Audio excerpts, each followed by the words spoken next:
یہ ہے آپریشن سندور، جس کے دوران بھارت نے پاکستان میں 9 مقامات پر حملے کیے، جنہیں وہ پہلگام میں ہونے والے ایک ہولناک واقعے کا بدلہ قرار دیتا ہے۔ بھارت کے دعوے کے مطابق اس واقعے میں 26 سیاح مارے گئے تھے اور اس کا الزام پاکستان پر لگایا گیا۔ اس حملے کا بدلہ لینے کے لیے بھارت نے جدید ہتھیاروں کا استعمال کیا، جن میں فرانسیسی ساختہ اسکارپ میزائل، جسے اسٹارم شیڈو بھی کہا جاتا ہے، اور ہیمر بم شامل تھے، جو ایک درست نشانہ لگانے والا بم ہے۔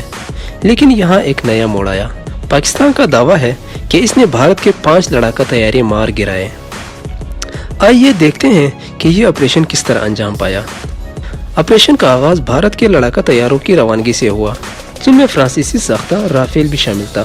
رات 1:28 پر بھارت نے 9 اہم اہداف پر درست میزائل حملے شروع کیے، جو پاکستان یا پاکستان کے زیر قبضہ کشمیر میں واقع تھے۔ ان مقامات میں مبینہ طور پر جیش محمد کا مرکز بھاولپور، لشکر طیبہ کی موجودگی والے مردکے اور دیگر مقامات جیسے سیالکوٹ، بمبر، کوٹلی اور مظفر آباد شامل تھے۔ بھارتی فضائیہ نے اسکارپ کروز میزائل اور ہیمر بموں سے لیس رافیل طیارے استعمال کیے۔ پورا فضائی آپریشن تقریباً 23 منٹ تک جاری رہا اور یہ نہایت ہم آہنگی اور تیزی سے انجام دیا گیا۔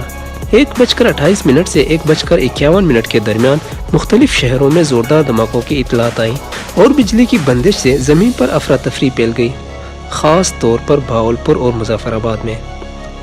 تقریباً 2 بجے صبح رافیل طیاروں کا ایک اور دستہ جو اسٹارم شیڈو میزائلوں سے لیس تھا، خاموشی میں پرواز کر گیا، ممکنہ طور پر امبالہ ایئر بیس سے۔ یہ طیارے بھارتی فضائی حدود میں رہتے ہوئے ریڈار کی گرفت سے بچتے ہوئے بلند فضا میں پرواز کرتے ہوئے سرحد کی جانب بڑھے اور 100 سے 120 کلومیٹر دور سے اسکارپ میزائل داغے، جو پاکستان کے اندر دہشت گردی کے نیٹ ورک سے جڑے انفراسٹرکچر کو نشانہ بنا رہے تھے۔ اس میزائل کی رینج 500 کلومیٹر سے زائد ہے، لہٰذا بھارتی طیاروں کی پاکستانی فضائی حدود میں داخل ہونے کی ضرورت نہیں پڑی۔ ان میزائلوں نے زمینی خدوخال کا سہارا لیتے ہوئے نشانے پر حملہ کیا۔ ساتھ ہی ایک اور لہر میں رافیل طیارے ہیمر بموں سے لیس ہو کر LOC کے قریب حملہ آور ہوئے۔ ان بموں کی رینج 50 سے 70 کلومیٹر ہے اور یہ مضبوط بنکروں کو تباہ کرنے کی صلاحیت رکھتے ہیں۔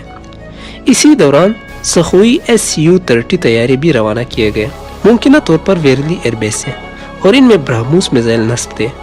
یہ طیارے جنوب مغربی راستے سے گزر کر دشمن کے لاجسٹک مراکز، ہتھیاروں کے ذخائر اور ریڈار تنصیبات پر حملہ آور ہوئے۔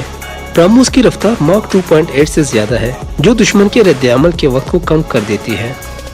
ان فضائی کارروائیوں کی حمایت میں ایک ڈرون نیٹ ورک بھی متحرک تھا، جن میں ممکنہ طور پر مقامی الفا یا اسرائیلی اسکائی اسٹرائکر شامل تھے۔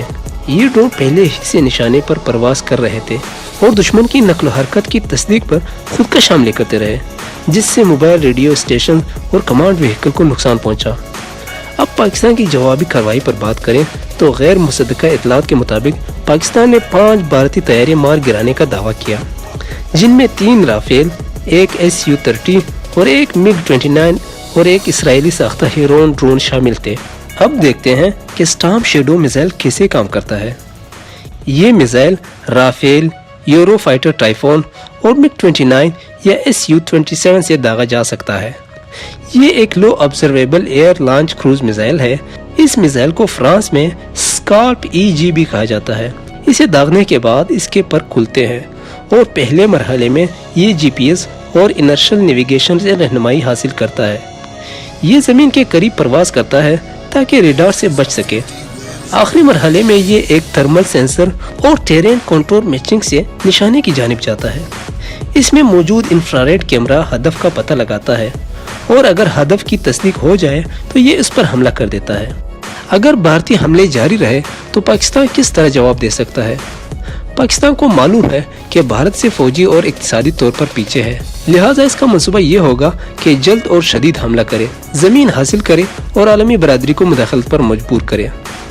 وہ الخالی ٹینک اور بختربند گاڑیوں کا استعمال کرتے ہوئے لاہور سیالکوٹ کوریڈور سے حملہ کرے گا اور بھارتی پنجاب میں امرتسر پر قبضے کی کوشش کرے گا۔ ساتھ ہی کشمیر میں خصوصی دستے اور عسکریت پسند جموں سری نگر ہائی وے کاٹنے کی کوشش کریں گے تاکہ وادی کشمیر کو بھارت سے الگ کیا جا سکے۔ بحری محاذ پر پاکستان بھارتی بحریہ کا مقابلہ نہیں کر سکتا، اس لیے اس کی آبدوزیں ممبئی اور گجرات کے قریب بارودی سرنگیں بچھائیں گی۔